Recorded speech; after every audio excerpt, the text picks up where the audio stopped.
بسم الله الرحمن الرحيم. حلقة جديدة من برنامج الكورة مع العشري. خسارة نادي الزمالك من المصري بعد أن كان متقدما 2-0 بيخسر 3-2. لكل قصة وليها نهاية، إلا حكايتي معاك هي البداية. ليه بتوصلونا للي احنا فيه دلوقتي؟ ليه؟ أنا عايز أفهم. عملنا لكم إيه؟ مش قد التيشيرت يمشوا، مش قد التدريب ما تدربوش، مش قد الماتش ما تلعبوش. ما تقرفوناش والله. مش عارفين تديروها سيبوها. الزمالك اكبر منكم من اي حد، والتيشيرت اللي انتوا بتلبسوه انضف منكم، يقدر يلبسه يلعب احسن منكم. انتوا مفيش ولا واحد فيكم على قد المسؤوليه، ولا واحد فيكم يقدر يشتري قيمه التيشيرت، ولا واحد فيكم عارف يعني ايه قيمه نادي الزمالك، ولا يعني ايه تيشيرت نادي الزمالك، ولا يعني ايه جمهور نادي الزمالك. اللي لو واحد بس بيحضر لكم في المدرج نضرب له تعظيم سلام. اللي بيسافر على حسابه من مجهوده ومن فلوسه، سواء فلوس شغله ولا فلوس اي حاجه تانية ولا بيستلفها عشان يحضر ماتش، وانتوا مش رجاله في الملعب، ولا عارفين يعني ايه معنى كلمه رجوله، ولا اصلا يتقال عليكم ان انتوا لعيبه، انتوا عاله. ده الفريق اللي برجل واحده، اللي بيسمى الفريق الساق الواحد، كسبوا اول امبارح 7-0، ولعيبه رجاله وعارفه يعني ايه نادي الزمالك، واول دوري اتعمل للناس ديت وربنا يشفيهم. دول بيصرفوا عن نفسهم. التيشيرت اللي هم لابسينه تيشيرت نادي الزمالك شايلينه من حسابهم، بيروحوا على حسابهم الماتشات وبيلعبوا مجهودهم الذاتي، والجمهور راحوا وشجعهم في المباراه الاخيره، وان شاء الله الجمهور هيكون وراهم في كل مباراه، لان الدخول طبعا بيبقى سهل ومن غير تذاكر ومن غير الكلام من ده. فدول اللي اتقال عليهم رجاله، والجمهور بيدعمهم وبيشجعهم. اما انت ربنا مديك كل حاجه ومش قادر تلعب ومش قادر تجري. عمر يا جابر في ايه؟ وجودك في الملعب بيعمل ايه؟ انا مش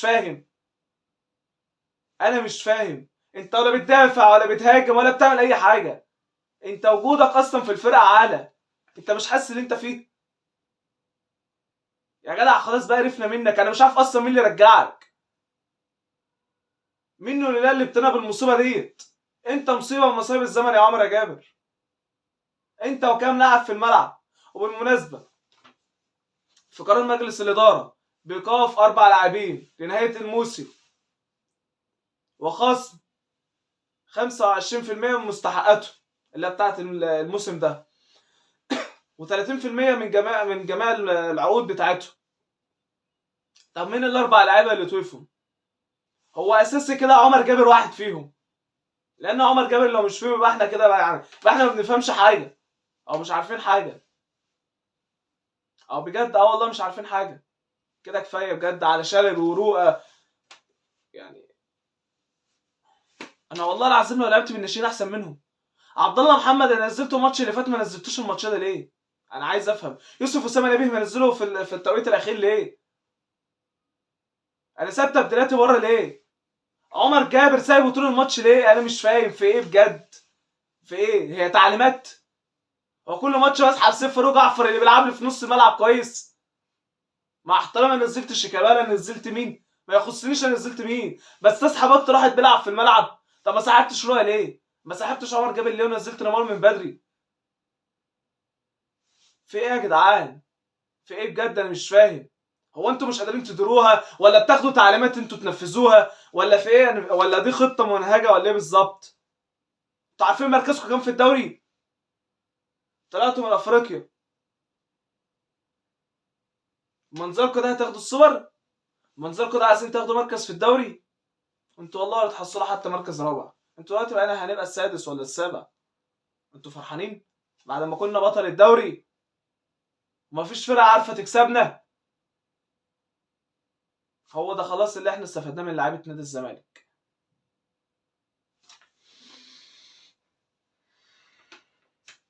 بعد ما تبقى كسبان 2-0 تخسر 3-2 يا مؤمن؟ لا بجد بجد، شاور لحسام حسن وشاور لعيبه المصري، لعيبه رجاله جريندو وعبده يحيى اللي لسه نازل، يوم راح جاب في الجون. وجريندو طول الماتش عامل عليك احلى ماتش وضيع لوحده 3 4 اجوان.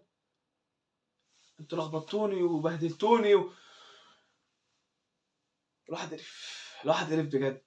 يعني خلاص كره الحاجه اللي بيحبها، كره الحاجه اللي بيستناها وبيحب يتفرج عليها وبيشجعها وبيتحرق دمه بسببها، عشان ناس مش مقدره قيمه التيشيرت ولا مقدره يعني كلمه نادي الزمالك.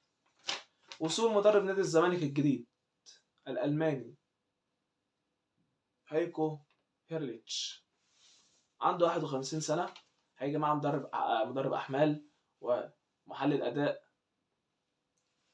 ومعد بدني. معاه 2 مدربين مصريين، كابتن حسين ياسر المحمدي والكابتن احمد مجدي. وحراسه المرمى مدرب حراس مرمى محمد عبد المنصف اللي انا هحط ديت عليها علامه استفهام، ومدير الكوره الكابتن عبد الواحد السيد. مع احترامي، لماذا تم تعيين محمد عبد المنصف مدربا حراس مرمى نادي الزمالك؟ عشان صاحب احمد حسام ميدو. ما هي دلوقتي بقت الواسطه والمحسوبيه. تعيين محمد عبد المنصف مدرب حراس عشان صاحب ميدو اللي موجود في اللجنه، اللي كانوا ياخدوا معاه مدرب حراس في نادي الاسماعيلي. نادي الزمالك المحسوبيه وحقل تجارب. انت هتجيب ده يبقى انا لازم اجيب لك ده يقعد معاه. ايوه كده، ما هي الصحاب بقى والشله. ما هو تركه، ما هوش نادي، ده تركه بنوزعها براحتنا. محمد عبد المنصف بأمارة ايه يبقى مدرب حراس مرمى نادي الزمالك؟ عمل ايه مع الاسماعيلي الفتره اللي كان فيها؟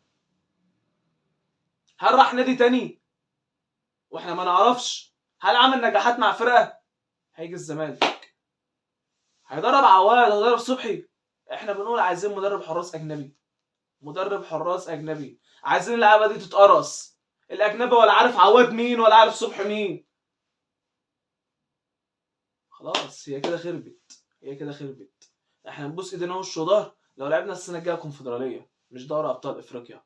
هو ده نادي الزمالك اللي احنا بنحبه وبنستناه وبنشجعه وبنسافر وراه وبنطبل للفرقه وبنقول كل الدعم. هو ده نادي الزمالك اللي مش عارف يكسب ماتش ومش عارف يتعادل ماتش. ماتش المريخ كسبه 3-2 بالعافيه، والماتش النهارده بعد ما اكون كسبان 2-0 في اول 10 20 دقيقه اخسر 3-2. يبقى انا هعمل في بقيه الماتشات الجايه؟ يبقى نريح نفسنا ومالناش نتفرج على كوره بقى. نريح نفسنا ومالناش نتفرج على كوره، ولا نتعب اعصابنا، ولا الجمهور اللي بيسافر ده قاعد يسافر ويروح في حته ونقفل النادي ونقعد نتفرج عليه. اتقوا ربنا شويه، النادي ده اكبر منكم. زي ما نجحتوه بتوقعوه فوقهم. التيشيرت اكبر من اي لاعب بيلعب في الملعب. ده نادي الزمالك، بطل دوري وبطل كاس، 5 دوري ابطال افريقيا فوقهم. عارفين يعني ايه كلمه نادي الزمالك؟